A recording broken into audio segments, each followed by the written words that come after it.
अस्सलामु अलैकुम वरहमतुल्लाहि ताला वबरकातुहू। अऊज़ु बिल्लाहि मिनश शैतानिर रजीम। बिस्मिल्लाहिर रहमानिर रहीम।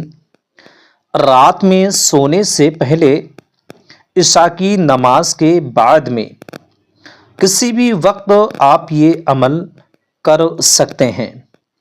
हाँ दोस्तों, आज आपके सामने इस वीडियोस में एक शानदार वजीफ़ा, एक बाबरकत अज़मत वाला अमल लेकर के आए हैं, जिसको करने की बरकतें फजीलतें बेशुमार हैं। एक आपको हम नाम बताएंगे जो आपको सिर्फ पढ़ लेना है। बहुत आसान अमल है, लेकिन आपको रात में सोने से पहले ही ये अमल करना होगा। और ये इशा की नमाज के बाद में, इशा की नमाज से पहले ना कीजिए और ना ही सोने के बाद में कीजिए, बल्कि सोने से पहले, रात में नींद लेने से पहले आपको ये अमल करके सो जाना है। ये पावरफुल अमल है जो आप एक बार करेंगे तो इंशाअल्लाह तबारक व तआला आपको इस अमल से बहुत बड़ी कामयाबी नसीब हो जाएगी इंशाअल्लाह रब्बुल इज़्ज़त। इसकी बरकतें मैं आपको बता देता हूँ। इस अमल की फजीलतें और बरकतें ये हैं कि जो शख्स इस नाम को रात में सोने से पहले पढ़ के सोता है तो अल्लाह तबारक व तआला उसके तमाम सगीरा कबीरा गुनाहों को माफ़ फरमा देता है, छोटे बड़े गुनाहों को माफ़ फरमाएगा। और दूसरी फजीलत यह है कि अगर वो किसी बीमारी में मुब्तला होने वाला है, किसी बड़ी बीमारी में, किसी बड़ी मुश्किल में अगर मुब्तला होने वाला है, तो उसको ख्वाब में नज़र आना शुरुआत हो जाएगा। हालांकि मुसीबत या परेशानी या कोई बला अल्लाह रब्बुल इज़्ज़त के हाथ में है कि वो देना चाहें या नहीं, लेकिन आपके लिए इस अमल करने के बाद में इसकी फजीलत आपको हासिल ये होगी कि ये अमल करके जब भी सोएंगे तो आपके ऊपर कोई मुसीबत या बला आने वाली है तो आपको वो ख्वाब में नज़र आ जाएगी कि आप पे कौन सी मुसीबत आने वाली है। ये दूसरी इसकी फजीलत है। तीसरी बरकत ये होगी कि आप किसी बड़ी बीमारी में मुब्तला अगर हैं, किसी बड़ी परेशानी में मुब्तला हैं, कोई भी आपकी दुनियावी परेशानी हो, किल्लतें हों, अल्लाह रब्बुल इज़्ज़त इस नाम की बरकत से आपको बहुत जल्दी शिफायाब अता फरमा देगा। आपको बहुत जल्दी शिफाई कुल्ली मिलेगी, आपको कामयाबी कामरानी मिल जाएगी। और ये अमल मैं आपको बता दूं, कोई भी शख्स बहुत ही आसानी से कर सकता है, इसमें कोई रोक टोक नहीं है। लेकिन आपको ये भी बताता चलूं, अगर आपको ये अमल करना है, इसकी इजाज़त आपको लेनी है, तो आप कमेंट बॉक्स में आमीन लिखें और उसके बाद में आप अमल के लिए कर सकते हैं। कमेंट बॉक्स में आमीन लिखें, उसके बाद में वजीफ़ा की शुरुआत आप कर सकते हैं और कामयाबी हासिल कर सकते हैं। इस नाम की बरकतें हासिल कर सकते हैं जो आपको होने वाली हैं। और मैं आपको इसकी बरकतें बेशुमार हैं, लेकिन मैं आपको एक बरकत, फजीलत, अज़मत और बता देता हूँ। इस नाम की बरकत क्या है? इस नाम की बरकत यह है कि अगर आप इस नाम के लिए 13 मरतबा अगर पानी पे दम करके किसी मरीज को पिलाते हैं और उसके लिए कोई बड़ी बीमारी है, परेशानी है, तो अल्लाह रब्बुल इज़्ज़त मौजूदा बीमारी से उस शख्स के लिए शिफा अता फरमा देगा।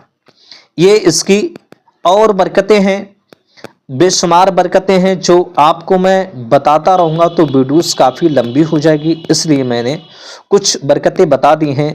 और ये अमल आपको सिर्फ एक बार करना है, एक दिन आपको करना है, रोजाना नहीं। ऐसा नहीं है कि आपको 3 दिन, 4 दिन, 5 दिन करना है, बल्कि एक ही दिन आप ये अमल कर सकते हैं। और चाहें तो आप कंटिन्यू इसका उसूल भी बना सकते हैं और रोजाना भी कर सकते हैं, लेकिन आप एक बार भी करके इसकी बरकतें हासिल कर सकते हैं।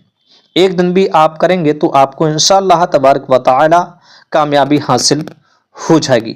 रोजाना का उसूल बनाएंगे फिर भी आपको बहुत बड़ी कामयाबी मिल जाएगी। कौन सा नाम है, कैसे पढ़ना है, कितनी बार पढ़ना है, चलिए शुरुआत कर रहे हैं। सबसे पहले आपको पाक साफ होना है, लिबास पाक साफ पहनना है, नापाक हैं तो गुस्ल कीजिए, वज़ू भी कीजिए और इशा की नमाज से फारिग हो लीजिए। इशा की नमाज के बाद में आपको अकेले तन्हाई में अपने मकान में या जिस जगह भी आप अमल करना चाहें बैठ जाइए और आपका रुख काबा शरीफ की जानिब होना चाहिए। जिस तरकीब से अत्तहियात में बैठते हैं वही तरकीब आपको अपनाना है, उसी तरकीब से आपको बैठ जाना है। एक हाथ में तस्बीह लेना है जिससे कि गिनती में मिस्टेक ना हो सके और ऐसी जगह आप बैठने की कोशिश कीजिए जिस जगह पे कोई आवाज़ ना हो, कोई शोर व गुल ना हो।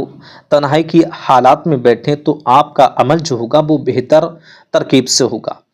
अब आपको करना यह है कि शुरुआत में जैसे आप बैठते हैं जहाँ नमाज बिछा करके या कोई पाक साफ कपड़ा बिछा के बैठते हैं, फिर आपको अमल की शुरुआत इस तरकीब से करना है। शुरुआत में आपको दुरूद इब्राहिम पढ़ना है 11 मरतबा। दुरूद इब्राहिम सबसे ज़्यादा अफजल दुरूद है। बकिया आप दुरूद पाक कोई से भी पढ़ सकते हैं, लेकिन हो सके तो कोशिश यही दुरूद इब्राहिम पढ़ने की कीजिए, वरना आप छोटी भी दुरूद पाक पढ़ सकते हैं। सबसे छोटी दुरूद ये भी पढ़ सकते हैं, मैं आपको पढ़ के बता देता हूँ। बिस्मिल्लाहिर्रहमानिर्रहीम सल्लल्लाहु तआला अलैहि वसल्लम। ये छोटी दुरूद है, इसको भी आप पढ़ सकते हैं, वरना कोशिश कीजिए जो ज़्यादा फजीलत बरकत रखने वाली दुरूद इब्राहिम है जो नमाज में पढ़ते हैं वही दुरूद पाक आपको पढ़ना है। कितनी मरतबा? 11 बार आपको दुरूद इब्राहिम पढ़ लेनी है। उसके बाद में आपको एक नाम पढ़ना है। पढ़ना यह है औज़ु बिल्लाहि मिनश शैतानिर रजीम बिस्मिल्लाहिर्रहमानिर्रहीम या अल्लाहुस समद या अल्लाहुस समद या अल्लाहुस समद। इस तरकीब से इस नाम को आपको पढ़ना है और ये आपको नाम एक ही जगह बैठ करके 501 मरतबा आपको पढ़ना है। 501 मरतबा तस्बीह पे गिनती कीजिए, जो तस्बीह है उस पे गिनती लगाएंगे। 501 मरतबा आपको ये आयत पढ़ना है, बार बार पढ़ते रहना है इसी तरकीब से। या अल्लाहुस समद या अल्लाहुस समद या अल्लाहुस समद। इस तरकीब से आपको 501 बार कंप्लीट करना है। उसके बाद में आखिर में भी आपको वही दुरूद इब्राहिम पढ़ लेनी है जो आपने अव्वल में पेश की थी, शुरुआत में पढ़ी थी, वही आपको आखिर में भी दुरूद इब्राहिम पढ़ लेनी है। उसके बाद में ये अमल आपका मुकम्मल हो जाएगा। एक ख़ास मैं आपको बात ये बता दूं, जो भी आपकी परेशानी है, किल्लत है, उसको अपने जहन में तसव्वुर ज़रूर कीजिए, उसको जहन में रखें। जहन में रख करके करेंगे तो अल्लाह रब्बुल इज़्ज़त आपको बहुत जल्दी कामयाबी अता फरमाएगा। ठीक है, इस तरकीब से आपको अमल करना है और ये आप एक दिन भी करना चाहें तो कर सकते हैं, वरना आप रोज़ाना भी करना चाहें तब भी ये अमल आप रोज़ाना कंटिन्यू कर सकते हैं। ये था आज का अमल जो आपके सामने हमने पेश किया। कोई भी अमल आपको चाहिए, किसी भी बीमारी का, परेशानी का, जादू टोने का, टुटके का तोड़ अगर चाहिए तो आप कमेंट बॉक्स में हमसे पूछ सकते हैं, कमेंट कर सकते हैं। इंशाअल्लाह तबारक व तआला जादू टोना टुटके का तोड़ के वजीफ़ा हम आपके सामने वीडियोस के जरिए से पेश कर देंगे इंशाअल्लाह तबारक व तआला। ठीक है दोस्तों, चलते हैं। अस्सलामु अलैकुम व रहमतुल्लाहि तआला व बरकातुहू।